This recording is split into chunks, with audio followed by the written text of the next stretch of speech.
भक्ति स्वतंत्र सकल सुख खानी, बिनु सतसंग न पावहि प्राणी। पुण्य पुंज बिनु मिलहि न संता, सतसंगति संस्कृति कर अंता। दोस्तों, आज हम उस पावन क्षण में प्रवेश कर रहे हैं जहां समय की सीमाएं टूट रही हैं। महाराज परीक्षित के पास केवल 7 दिन है, पर सुखदेव जी महाराज के पास वह अमृत है जो 7 जन्मों के पापों को 7 क्षणों में भस्म कर सकता है। सुखदेव जी महाराज ने सबसे पहले राजा परीक्षित को एक बहुत बड़ी बात कहा कि राजन, तुम सौभाग्यशाली हो कि तुम्हें अपनी मृत्यु का समय पता है।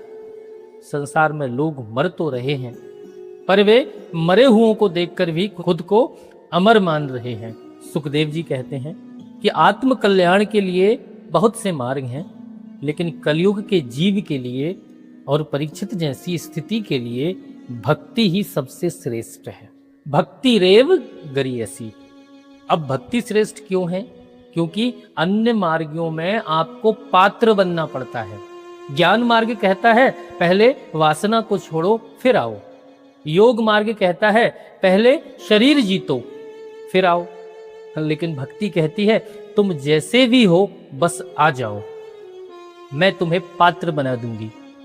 जैसे एक माँ अपने कीचड़ में सने बच्चे को गोद में लेकर खुद साफ करती है, वैसे ही भक्ति रूपी माँ जीव के दोषों को धो देती है।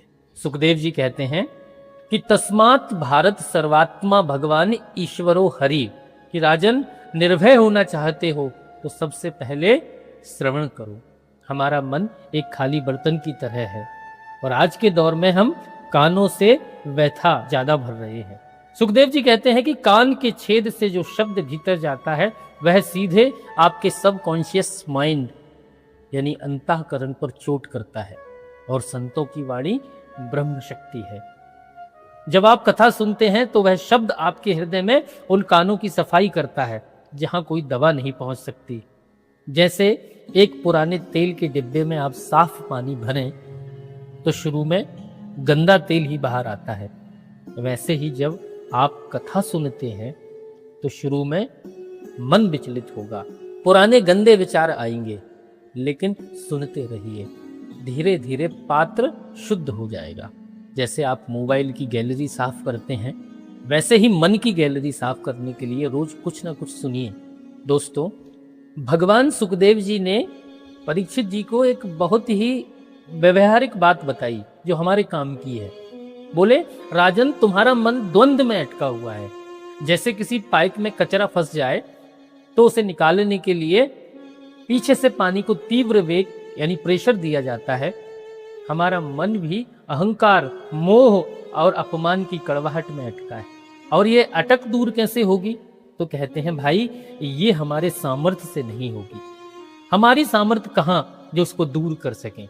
इसे निकालने के लिए तो संत की वाणी का वेग चाहिए। इससे निकलने के लिए तो भगवान की कथा का श्रवण करना होगा। जब संत कथा सुनाते हैं तो उनकी वाणी में उनके तप का बल होता है। वह ऊर्जा जब आपके कानों से टकराती है तो मन की सांसारिक अटक छूट जाती है।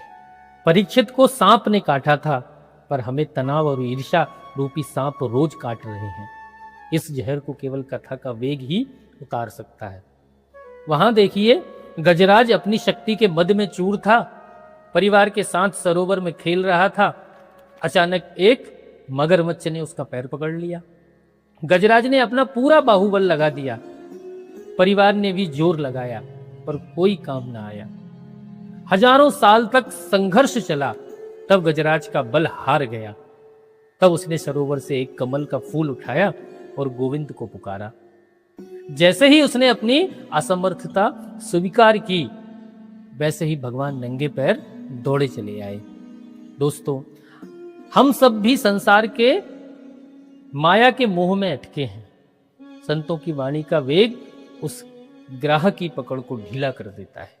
सुखदेव जी महाराज कहते हैं कि राजन, जो सुना है उसे वाणी से गाओ, यानी कीर्तन। कीर्तन का मतलब सिर्फ तालियां बजाना नहीं, बल्कि पॉजिटिव डिक्लेरेशन है। आज हम दिन भर क्या बोलते हैं? मैं परेशान हूं, वो आदमी बहुत बुरा है, उसने वैसा कर दिया, यहां वो हो गया। दोस्तों यह अमंगल का कीर्तन है। सुखदेव जी कहते हैं, राजन इस जिह्वा को अमृत चखाओ।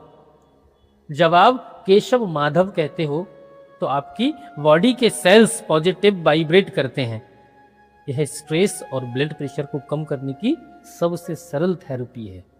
सोचिए, जब भरी सभा में द्रौपदी का चीरहरण हो रहा था तो पहले उसने अपनों की ओर देखा, फिर अपनी ताकत लगाई, पर दुर्योधन का बल ज्यादा था। अंत में जब द्रौपदी ने साड़ी छोड़ दी, दोनों हाथ ऊपर उठा लिए और हृदय से चिल्लाई, गोविंद द्वारिकावासी, तो उस नाम के कीर्तन में इतनी शक्ति थी कि भगवान को आना ही पड़ा। भगवान ने साड़ी का ऐसा ढेर लगा दिया कि दुशासन थक कर गिर गया। दोस्तों आज हम भी अपनी समस्याओं को खुद सुलझाने की कोशिश में साड़ी पकड़े खड़े हैं। जिस दिन हम नाम के भरोसे सब छोड़ देंगे, उस दिन गोविंद हमारी रक्षा के लिए प्रकट हो जाएंगे। तो चलिए एक बार भगवान के नाम का उच्चारण करते हैं कि मुकुंद माधव गोविंद बोल, केशव माधव हरि हरि बोल। दोस्तों और सुखदेव जी ने आगे बताया स्मरण। सुखदेव जी कहते हैं कि राजन जिसके जीवन में श्रवण और कीर्तन की धारा अखंड होगी, उसका स्मरण सहज हो जाएगा। दोस्तों हम अक्सर पूछते हैं कि क्या अंत समय में नाम लेने से मुक्ति मिल जाएगी? तो संत कहते हैं कि मिल जाएगी, पर ले पाओगे क्या?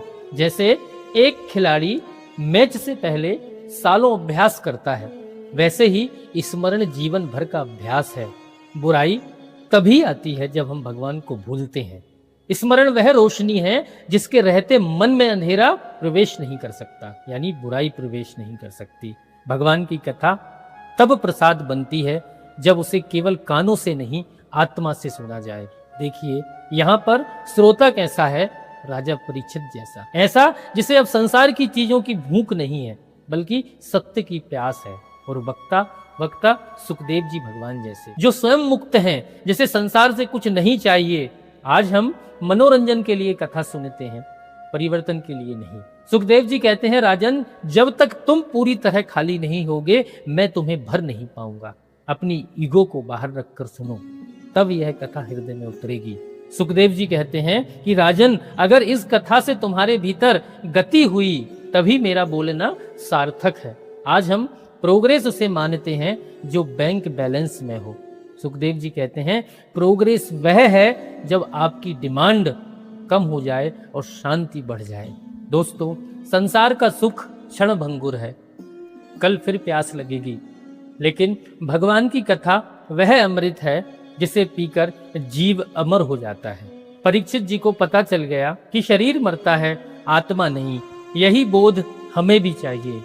आज की कथा का निष्कर्ष यही है दोस्तों कि अपने काम को करते हुए, जिम्मेदारियों को निभाते हुए, बस मन का एक कोना उस परमात्मा के लिए खाली रखिए और इसी से जीवन की व्यथा कथा में बदल जाएगी। दोस्तों भगवान के श्री चरणों में आज की इस कथा को समर्पित करते हुए यहीं पर विराम देते हैं। जय श्री कृष्ण।